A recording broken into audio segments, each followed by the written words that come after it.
અમદાવાદીઓ માટે સારા સમાચાર। રિવરફ્રન્ટ ખાતે શરૂ થઈ શકે છે lighting and laser show. Lighting and laser show શરૂ કરવાની શક્યતાઓને લઈ વિચારણા ચાલી રહી છે। અમદાવાદીઓ માટે એક સારા સમાચાર છે।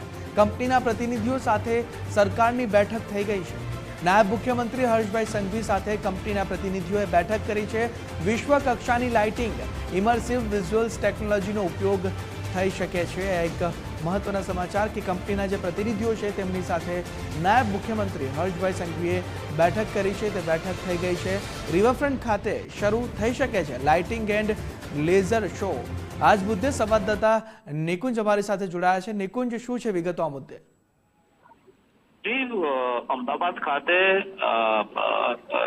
લેઝર એન્ડ લાઇટિંગ શો શરૂ થઈ શકે છે। આ અંગેની શક્યતાદર્શી એક બેઠક છે આજે નાયબ મુખ્યમંત્રી હર્ષ સંઘવીની અધ્યક્ષતામાં મળી છે। સ્લોવાકિયા સ્થિત એક કંપની છે જે આ લેઝર એન્ડ લાઇટિંગ શોની અંદર તેની મહારત હાસિલ છે। તે કંપનીના પ્રતિનિધિઓ સાથે નાયબ મુખ્યમંત્રી હર્ષ સંઘવીએ આજે બેઠક કરી છે અને અમદાવાદ રિવરફ્રન્ટ ખાતે લેઝર એન્ડ લાઇટિંગ શો છે તેની શક્યતા જોવા માટેની આ બેઠક હતી।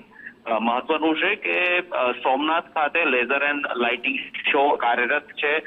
સ્ટેચ્યુ ઓફ યુનિટી ખાતે આપ જોશો તો ત્યાં પણ સરદાર પટેલની જીવન પ્રસંગો દર્શાવવા માટે લેઝર એન્ડ સાઉન્ડ શો દર્શાવવામાં આવે છે। એ જ રીતે અમદાવાદની પૌરાણિક સ્થાપત્ય કલા અને અમદાવાદનો ઇતિહાસ પ્રદર્શિત કરવા માટે laser and lighting show riverfront ખાતે શરૂ થાય તે દિશાની અંદર રાજ્ય સરકારે વિચારણા શરૂ કરી છે અને એક કંપનીના પ્રતિનિધિઓ સાથે આજે નાયબ મુખ્યમંત્રી હર્ષ સંઘવીએ ગાંધીનગર ખાતે બેઠક કરી હતી। જી નિકુંજ, સમગ્ર માહિતી બદલ આભાર।